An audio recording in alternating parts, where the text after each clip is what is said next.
কোটা সংস্কার আন্দোলনের কারণে স্থগিত হওয়া ৪৬তম বিসিএস এর লিখিত পরীক্ষা আয়োজনের নীতিগত সিদ্ধান্ত নিয়েছে পাবলিক সার্ভিস কমিশন পিএসসি। আগামী নভেম্বর মাসে এই পরীক্ষা আয়োজন করা হতে পারে, যদিও অক্টোবরেই পরীক্ষা আয়োজন করতে চেয়েছিল পিএসসি। সোমবার ৩০শে সেপ্টেম্বর পিএসসির নীতি নির্ধারণী পর্যায়ের সভায় প্রাথমিকভাবে এ আলোচনা হয়েছে। একই সঙ্গে পরীক্ষা আয়োজনের সংশ্লিষ্টদের প্রস্তুতি নেওয়ার আহ্বান জানানো হয়েছে।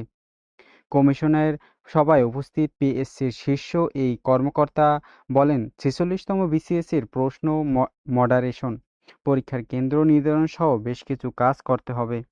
এই কাজগুলোর জন্য কমপক্ষে ১.৫ মাস সময় লাগবে। সেই হিসেবে নভেম্বর আগে ৪৬তম বিসিএসের লিখিত পরীক্ষা আয়োজন করা সম্ভব হবে না।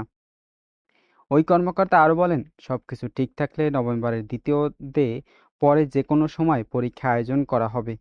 পরীক্ষা যখনই আয়োজন করা হোক না কেন, পরীক্ষার্থীদের তা দ্রুত জানিয়ে দেওয়া হবে বলেও জানান তিনি। এর আগে গত ২৫শে আগস্ট ৪৬তম বিসিএসের আবাসিক ও পদসংশ্লিষ্ট বিষয়ে লিখিত পরীক্ষা স্থগিতের কথা জানায় পিএসসি।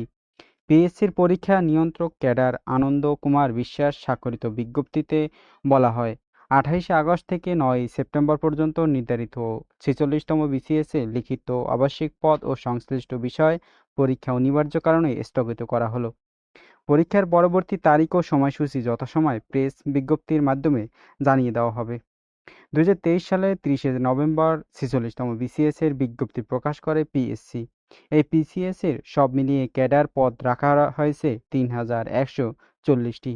এর মধ্যে জেনারেল ক্যাডারে পদ রয়েছে ৪৮৯টি আর টেকনিক্যাল প্রফেশনাল ক্যাডারে পদ রয়েছে ২,০৭৮টি। এছাড়া এই বিসিএস এর মাধ্যমে সাধারণ শিক্ষায় ৫২০ জন এবং কারিগরি শিক্ষায় ৫৭ জন সরকারি চাকরিতে নিয়োগ পাবেন। সবচেয়ে বেশি নেওয়া হবে স্বাস্থ্য ক্যাডারে। এই পরীক্ষার মাধ্যমে বিসিএস সহকারী সার্জন ১,৬৮২ জন, সহকারী ডেন্টাল সার্জন ১৬ জন নেওয়া হবে এই বিসিএস লিখিত পরীক্ষায়।